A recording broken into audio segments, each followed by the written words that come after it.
Hello and welcome to the Dapper Gaffer channel. I'm Josiah. We're here at City Stage Studios in Rockford, Illinois, and we're talking about the Godox KNOWLED F400R. We're also repurposing this setup that was left up from the tail end of last week because we were not inspired to tear it all down late on a Friday afternoon.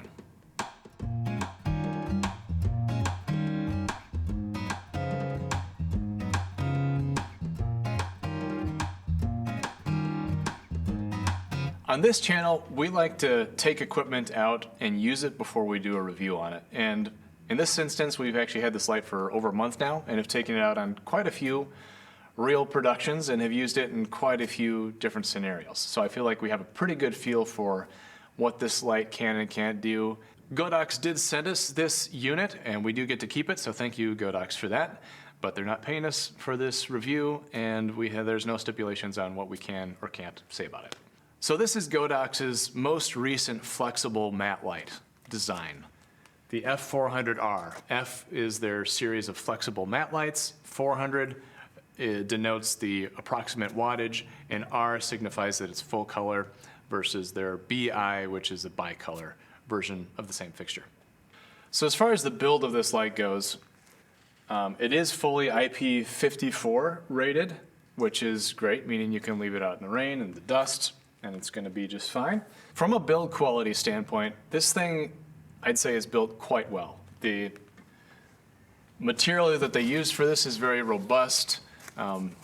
It feels like a substantial fixture that's built for the pro market, from the cables to this brace on the back, to the materials they use in here, and even to the grid, which this is sometimes a weak point in cheaper fixtures designs, is this fabric grid, and this one feels great. In fact, one minor nice feature on that is one corner of this is split, which kind of can help when you're fitting it into the frame, contract or expand that a little bit better to fit on the box. And one thing I particularly like is that the head cable can connect to itself. So you can actually connect multiple head cables together to have the flexibility of more or less distance between the ballast and the head. That's something I really like on fixtures, something I miss from the days of HMI. On that note, I do kind of wish they had a shorter option available, just like 2 feet or something, 2-3 feet, because a situation I've used this a fair bit so far is to have the ballast mounted on the stand, and it'd just be nice to have a nice short lead to be able to plug it in here and keep your cable run clean. And then as far as the ballast goes, it's IP54 rated as well. It does have 2 V-mounts on it, so you can run it on a battery. If you put one battery on, it's only gonna power up to 40%, but it is nice to have that option to slap those on there. However, you, as far as I'm aware, can't get it in gold mount. So if you're a gold mount user like me, you have to use an adapter on either side.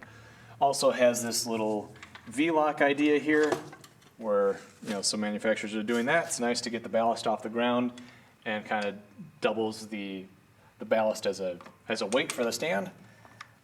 And there's no connections on the bottom of the ballast, so you can set it straight up and down like that, unlike some other ballasts that I've dealt with. So let's take a look at the menu on this thing. It's pretty simple. There's 4 buttons here, 1 dial. The dial will adjust your parameter. If you push in on the dial, you can select which parameter you're adjusting. Put that back to 5% for consistency.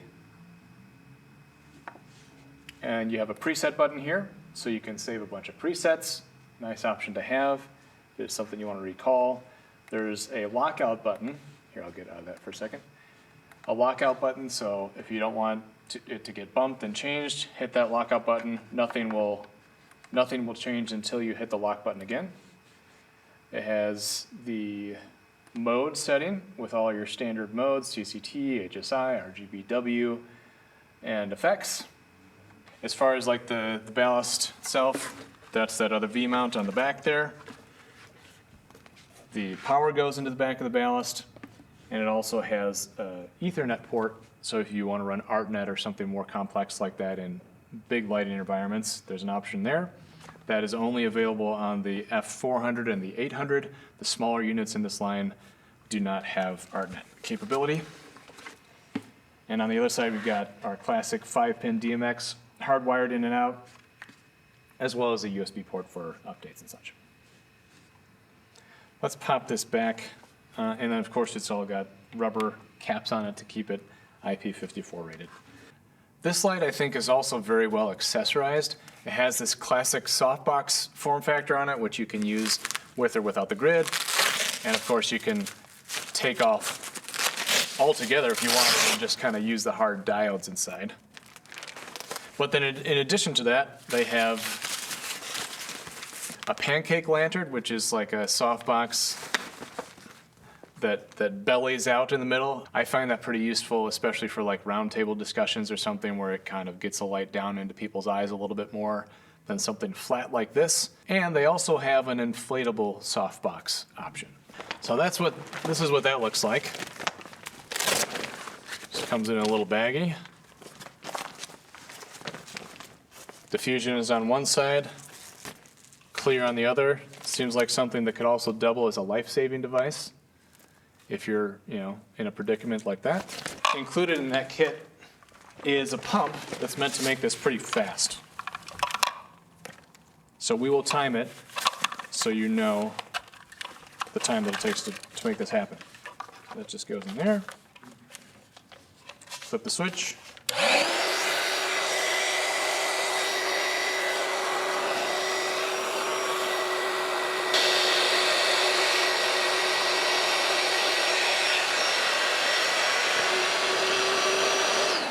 So that took about 30 seconds, which is pretty quick. And then this guy also has its own grid that you can strap over it, so you have control of where the light is going. And it has to be its own grid separate from this because otherwise you'd get spill all around the edge of this, being like a three-dimensional object. So another advantage about this over the other softbox design is with that you have to put the frame all the way around it, and then you have to mount the diffusion independently of it. With this one, just got these tabs, mount over the back of the fixture. And that's also going to help you spread light in a broader area because it doesn't have the box containing it to, one direction. So that could maybe be another reason why you'd use the inflatable version over the structural box.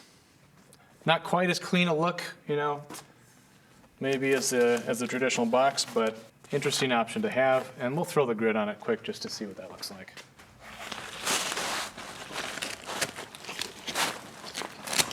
And you've got a lightweight 2-foot by 4-foot softbox. And to demonstrate how you don't need the structure of this brace anymore, we'll just take that off. There you go. So there's an inflatable 2-foot by 4-foot full color RGB matte light.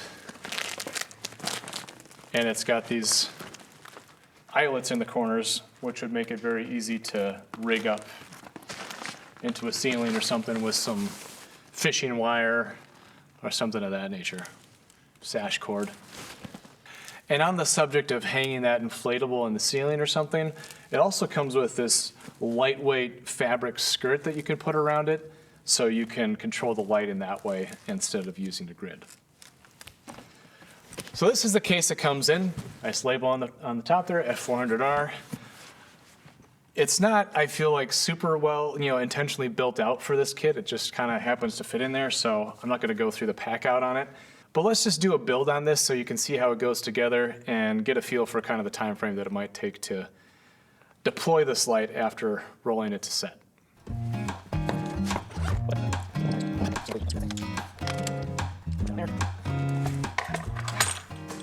Add some weight to the stand.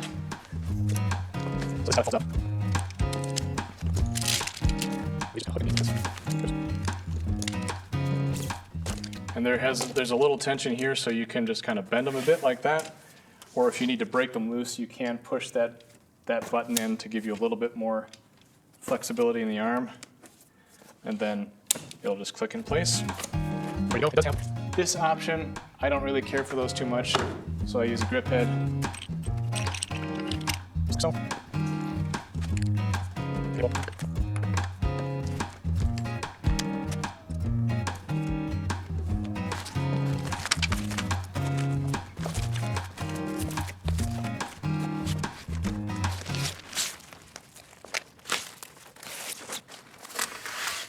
Does go on there pretty easy with that semi-rigid structure to this box already. You can see I can just kind of hold it over there and flap the Velcro around the back. So at that point, we could use this light. It's ready to go. If you wanted to put the grid on as well.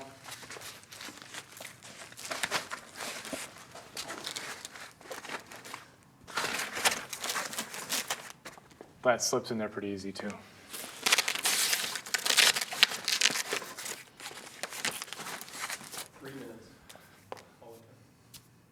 There you go. I'm told that took about 3 minutes. Every second counts on set, but building a 2 foot by 4 foot controlled softbox like this in 3 minutes is not a bad amount of time. Pro gaffers out there, probably the primary light that you might be familiar with in a similar form factor is the Light Matte Spectrum 4. That's also a 2 foot by 4 foot fixture. How it differs from this one, obviously that's more of a coroplast based, a fixed size, you could slide on a card or something. This one is foldable, so it's a little more transportable, has the X-brace on it. The ballast is bigger on this one, like almost twice the weight and definitely larger in proportions. But something to keep in mind is that this is twice the wattage of the Spectrum 4 as well. So you have the same size head, but double the wattage, 400 or a max of 460 watt draw out of this unit versus the Spectrum 4, which is 200 watts. Let's get into a couple of the downsides, in my opinion, about this fixture. So 2 of them we've mentioned already. One, it only comes with V-mount batteries. I wish that manufacturers would just give us the option to have a gold mount version or throw a gold mount option in there or sell them separately. Like, there's a whole lot of people in the US, especially in the pro market, who are heavily invested in gold mount. I wish that we could get that with these units. The second is the ballast size. It is a fairly good sized ballast for a 400 watt panel light. It weighs 12.8 pounds versus about like the 6.5 that the ballast on a Spectrum 4 weighs, for instance. So that is a little bit of a consideration, is the size of this ballast. And the last, negative that I could think of with this light has to do with this pin here. So I think the build of this X-brace is great. I love these latches on here, and I think it's pretty quick and easy to put together. And from what I hear, it's a big improvement over the previous version that they had. But a minor annoyance that we noticed from having it on set, is that it can get loose. And a big reason for that is because the power is attached out here at the edge of the light. So it's kind of a twofold complaint here. If you were to mount this light this way, I found that actually helps because you're having the weight on this side of the fixture, you're tightening that pin there. But aesthetically, the words are all upside down. So I don't know, pick your poison. I think the solution, for a future edition of this light would just be to move this power point to the middle of the fixture. I think that's probably the biggest thing in my mind that would make this a more usable design, is just moving that to the middle. You're always gonna have to mount it in the middle anyways, I guess, unless you're hanging it. But I think that in more scenarios, it's gonna have benefits to us. Moving it here, centering the weight, you're not having this hanging off the edge. Not an issue if you're mounting it vertically. I guess that's a nice place to have it, but most of the time, if I'm using something in this form factor, I want the width so I can get the wrap around someone's face. There's a progression of like how lighting has gone, and you used to be pretty much all lights were hard lights, and you would soften them. And we got to kind of this midpoint where we had like the sky panel form factor. I have used that a lot, or equivalent sort of fixtures, and pushed them through a 4x frame. But to get this size of diffusion, this 2 foot by 4 foot size, with any manner of speed, you kind of have to have, prior to this type of idea, you had to have like a panel light or something that you were pushing into like a 4x frame. Then you have to have a grid on it and floppies around it. It takes a lot of gack to kind of get to that point where you have that level of control. So while this light takes a little longer to head up, 3 minutes or whatever it happens to be for your crew, once it's built, it's really a fast moving setup, being all contained like this. And the fact that it's so compact, you can use it in tighter spaces while still having a large form factor fixture. Of the different sizes that they offer, I feel like this is probably, my workflow, probably the most usable size, but there is a F800, which is twice the size this way, so it's 4 foot by 4 foot. There's also some smaller form factors, a 4x1, a 2x2, and maybe another option or two in there. We'll post a picture of that. Let's point at the wall here, which is about 20 feet away. And with diffusion and the grid on there,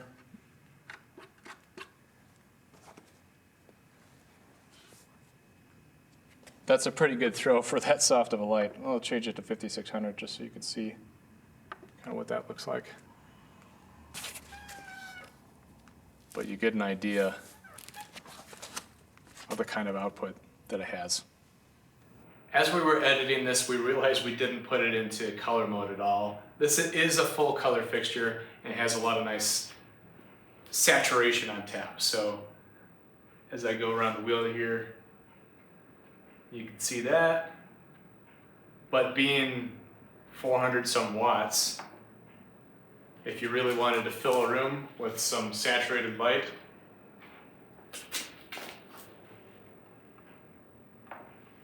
this certainly has the ability to do that. Going through the color wheel there.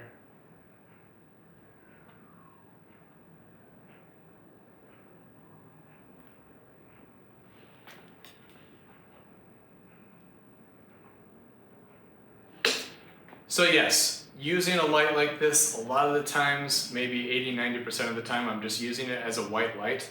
But with the other color diodes in here, not only do we get the green magenta shift, which is, I think, essential in real world environments, but on those occasions where I do need color for a particular vibe, neon lights, whatever happens to be going on, it's great to have one unit that can do both. And this is, I would probably go for the full color unit over the bicolor just for that additional flexibility, the extra 10–15% of the time where you do need a color unit, or deeper saturated blues, or deeper saturated oranges that you might be off the ends of the spectrum in a bicolor unit. So is this a fixture that's going to find its way on my truck? The answer is yes, for sure. I think it's, as we discussed, once it's built, it's super versatile. The case is a little big, and it does, take up some space on the cart, or might have to strap against a wall or something. But I think just the usability of it, once it's built, it's definitely worth the space that it takes up. So that was the Godox KNOWLED F400R, and that's all we have for today. Thanks for sticking around. We'll see you on the next one.